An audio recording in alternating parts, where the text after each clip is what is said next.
माया, अगं मी उभ्या आयुष्यात काकांच्या पुढे कधी बोललो नाही आणि बोलणारही नाही. ओ, विषय संपला.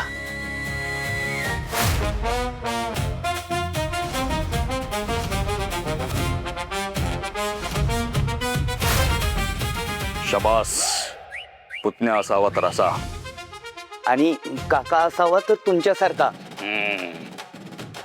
सगळ्या घराला जोडून ठेवणारा. नाचूनबाई, काही झालं तरी तुम्हाला या घरात मी परत आणणारच. सगळ्यांनी नीट ऐकून घ्या. मग तुम्ही बी ध्यानात ठेवा, ती जर ह्या घरात येणार असेल का नाही तर मी ह्या घरात राहणार नाही. माया, तू आत्ताच गेलीस तरी चालाल. प्रभ्या, तिकीट काढायचं आणि पाठविला माहेरी. हो काका, तुम्ही म्हणाल तसं. तुमचा हुकूम शिरस्थानी. अहो पण माझं ऐकून तर घ्या. माया, तू आत्ताच गेलीस तरी चालाल.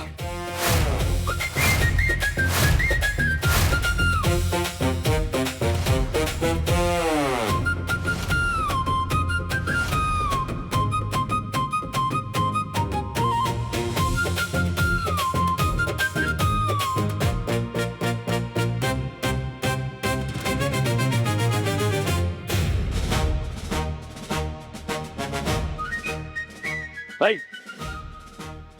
लुडबुड्या, इकडे येतो वारा समोर.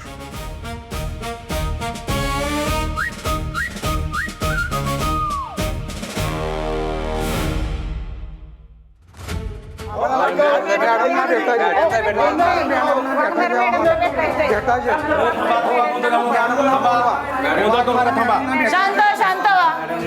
काय हवंय तुम्हाला? मॅडम, आम्हाला वाघमारे मॅडमला भेटायचंय. हे बघा, मॅडम अजून आलेले नाहीये, तुम्ही थोडा वेळ बाहेर थांबा, ते येतील. मग त्या कधी येणार? किती वाजता येणार? येतील मॅडम, तुम्ही बाहेर थांबा, इथे गोंधळ नका करू. काय चाललंय? कसला गोंधळ चालू आहे हा? मॅडम, ह्या सगळ्यांना तुमच्याशी बोलायचंय.